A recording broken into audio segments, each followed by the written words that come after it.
Oh, that's right. I'm the host. Welcome back to Goofballs.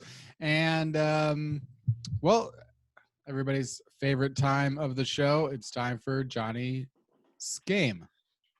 Thanks, Kenneth. Or should I say Mike 1.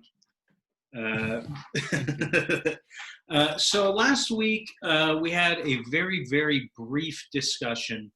I got stuck in my head all week about how many fullbacks there were in the NFL and if we could name them. And I could only name Kyle Juszczyk. And so I went on kind of a deeper dive in a game show segment this week that I like to call Fullback or Full House. In this game, it'll be rapid fire. We'll go Andrew, then Carl, then Kenneth. And I'm going to say a name. And I want you to tell me if that name is one of the 14 active fullbacks in the NFL or a writer for the show Full House. Okay. Okay? And this is, I'm going by as current a roster as I could get, which is the middle October. So I don't know if anyone got cut this week from being a fullback. And also, because this is rapid fire, I'm going to ask you to keep your own score. Okay? Okay. All right. Is everyone ready? It's going to go rapid fire. 10 names. Andrew, then Carl, then Kenneth. We ready? Ready. Here we go. Fullback or Full House? First name, Andrew. Yes. Anthony DeMarco. Full House. Carl. Anthony DeMarco. Fullback. Full House. Correct answer is Full House. He wrote one episode in 1990. Oh, wow. All right, next one. Hold on. Let me log my score. Log your score. 0. Gracie, here we go. Anthony Sherman. A fullback. Full House. Fullback.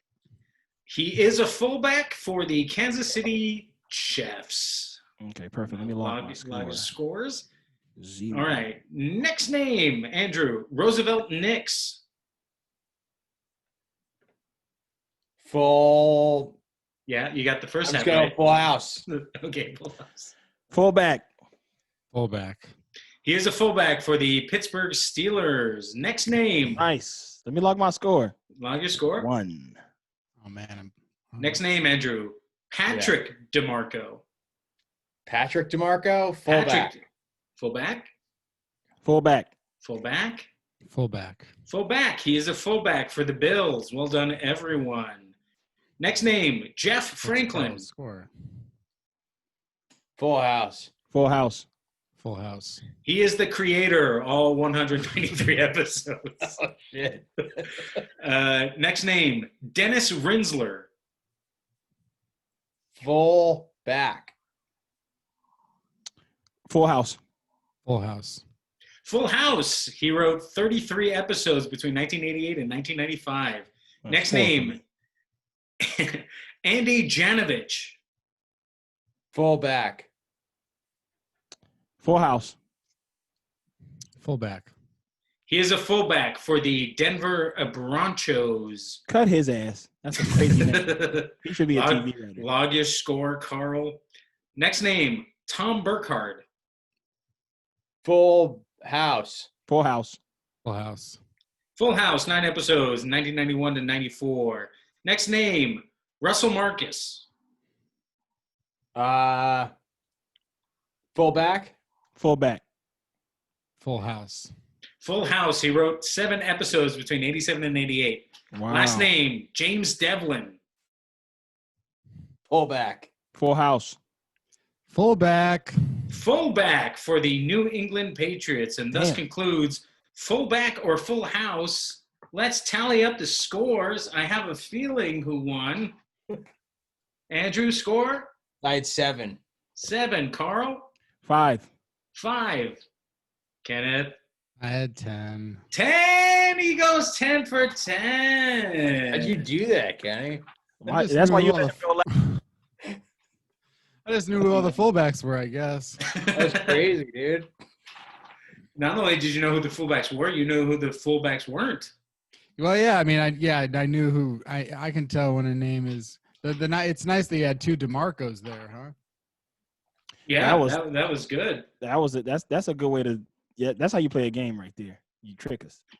What I should have done is the first one should have been Anthony DeMarco or Patrick DeMarco. That's what the first one should have been. Yeah. Yeah, and I also avoided all like Pacific Islander names just because Hollywood between 1986 and 1995 probably wasn't hiring very many Pacific Islanders to be on the writing staff of Full House, which is one of the whitest shows ever. No, I think that started in 96. Well, that's it for Fullback or Full House. And thank you. Let's continue with our third host and our third segment, Andrew Grace. Okay, so this my segment this week is a very well planned segment called "Shoot the Shit," and shoot the shit about fantasy. Because I feel like we're all chomping at the bit to shoot the shit about fantasy, and I alluded today on the Goofballs text thread that I might be bringing up a situation I encountered this weekend, a lapse in judgment. And Tell Carl so Carl can shame you. Well, you can shame me, but I have a question, a very specific question. After that, I want to bring to you to all four everyone here. And so this is basically a friend of mine who I'm in a fantasy league with some buddies I went to high school with. A buddy of mine I trust, played football with him in high school, consider him a friend, proposed a trade to me. And he was like, this is going to be good for both of us. And so I traded away, long story short, DeAndre Hopkins for Jonathan Taylor, running back for the Colts, and Juju SmithSchuster. And, at first I read a couple articles on Jonathan Taylor, and I was like, I kind of talked myself into it, but I have Christian McCaffrey coming back pretty soon. I thought I needed the running back, but then I was like, I don't need a running back. So I could have potentially really destroyed my season with this move. I was just kind of excited I wanted to just do something, I just, I was like one of those, the cool thing about fantasy football is you kind of feel like you're, GM, and I wanted to feel that. To be honest, it does seem like you're gonna have a hard time getting that DeAndre Hopkins value out of what you acquired. I don't play fantasy football. I understand I understand it. I did play, but I don't know if you could necessarily. It's interesting just how bad Juju SmithSchuster has been. Kenneth. Let me just a couple points because I do play more fantasy than you, so I feel like Definitely. I have a little bit of a more inside track. I have Juju Smith-Schuster, JSS, JJSS, and he's not living up to potential because everyone is covering him. And I forgot, there's a rookie named Washington for Pittsburgh that's getting all the stuff that Juju used to get. No, it's Washington. Well, Chase Claypool is the rookie. James Chase Washington Claypool is also a quality receiver. They're getting everything, and Juju is getting nothing. And then in terms of Taylor, you gave away. First of all, never trade away anyone that's top 3 ranked points wise in their position. Never. Hold on to them until they're on the IR. But Taylor, you have to understand, is the running back behind Phillip Rivers. And running backs behind Phillip Rivers don't do very well. Except LaDainian Tomlinson. Yeah. Oh, yeah. Well, I mean, that's an aberration. LaDainian Tomlinson would have done, well behind the refrigerator. That's the worst thing I could think of at quarterback. Yeah, but if you put if you put William Perry at quarterback, it wouldn't be that bad. Yeah, to Johnny's point, I think the sharing of the ball is working against you here with regards to Juju Smith-Schuster, especially as compared to the target share and the air yards share. It's a team game. DeAndre It's Hopkins a team game. gets with the Arizona Cardinals, which is going to be one of the teams that passes the ball the most, and nobody else is really getting it. DeAndre Hopkins this season, he's been targeted 73 times in 7 games, so about 10 times per game, as opposed to 42 targets for Smith-Schuster in 6 games. So more like 8 targets per game for him. But more importantly, he's get those big yardage times. But Jonathan Taylor, he's getting an opportunity, but not necessarily excelling yet. So it's a bad trade. So here's my question. Okay? No, we're not done. We haven't even given our guest a chance to talk about it. That's why I'm going to pose, Carl. I'm going to pose this question to you. Okay, this guy's your buddy, right? Proposes this fucking trade to me, like it's amazing. I was a little wasted, and I was like, all the deal making happened, like, late on a Friday night. Classic Bill O'Brien, just wasted making GM moves. so here's Carl, can I go to my buddy and be like, dude, that was totally fucked up. No, can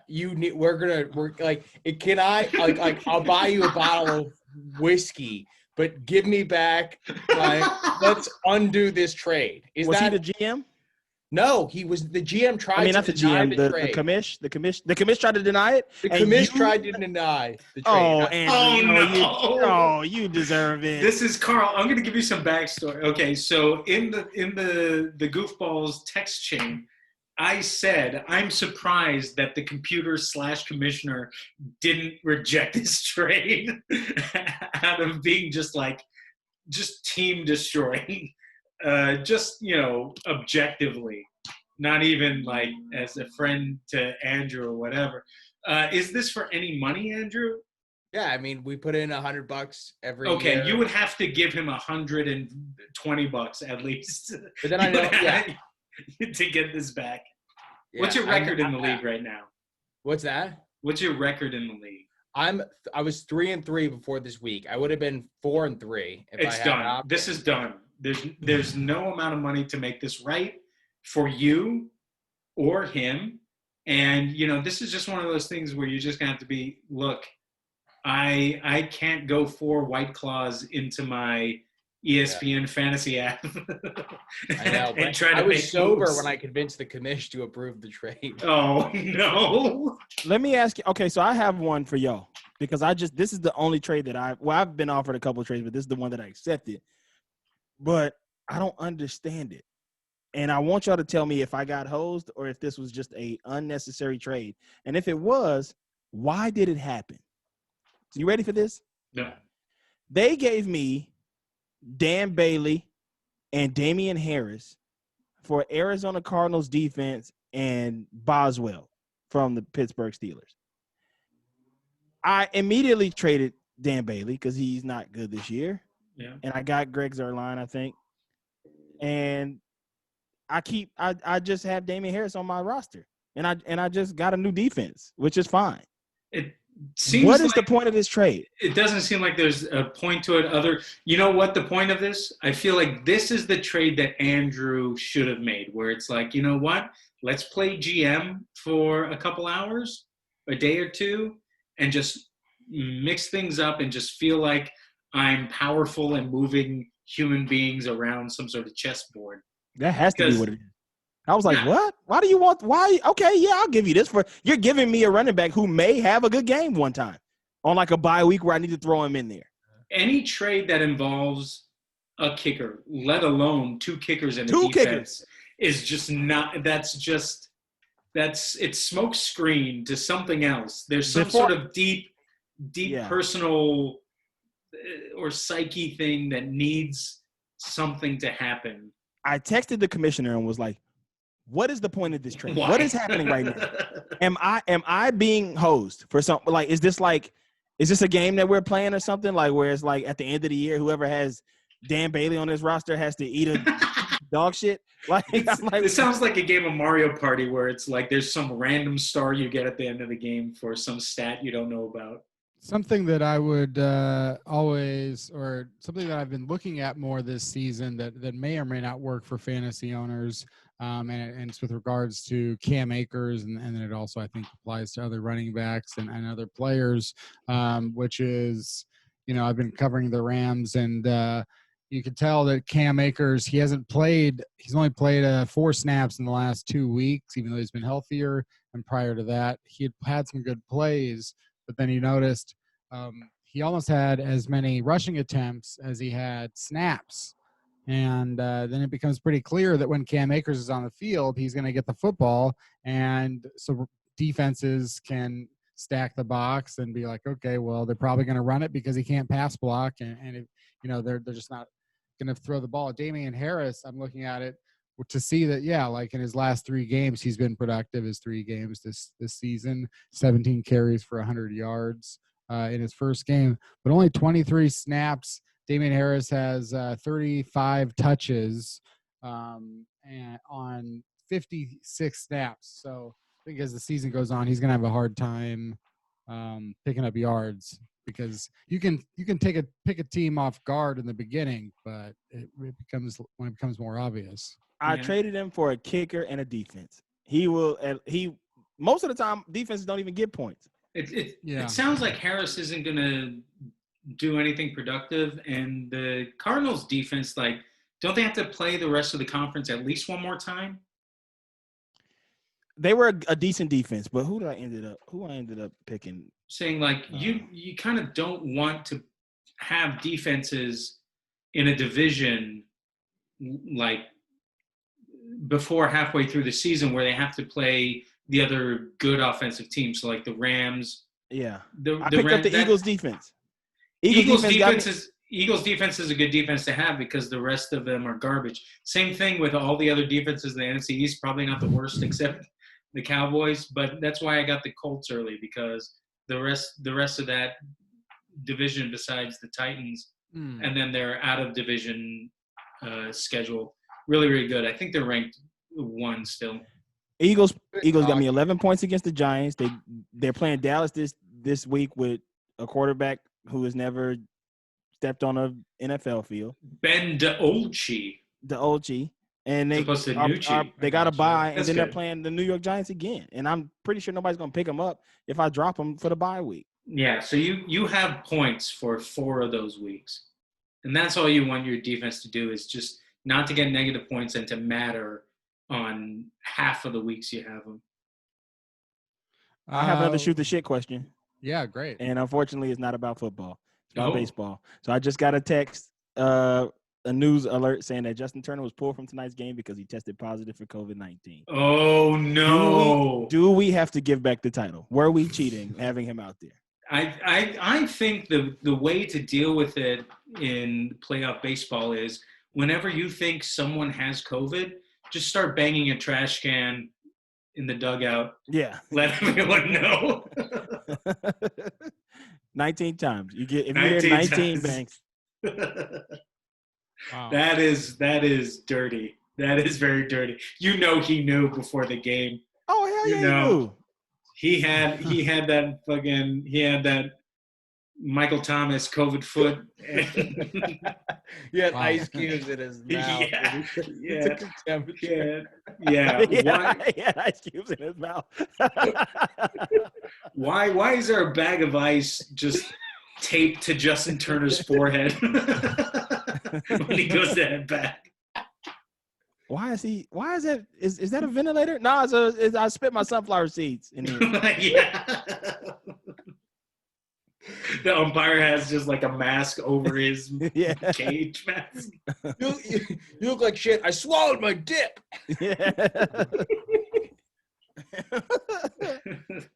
No one's allowed to go to the trophy ceremony. Center field. Everyone's 6 feet away. No one knows why.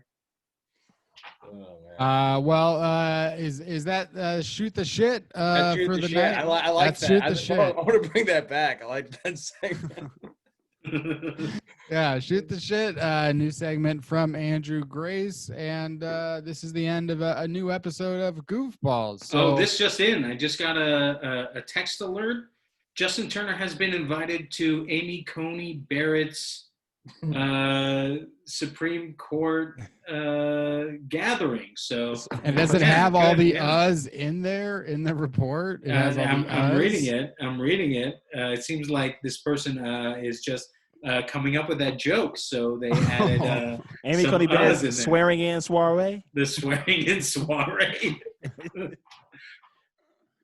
Well, speaking of swearing in soiree, let's swear out swiftly with a goodbye from Carl Tart. Anything that you'd like to say to our listeners out there? Any words of advice? Any plugs?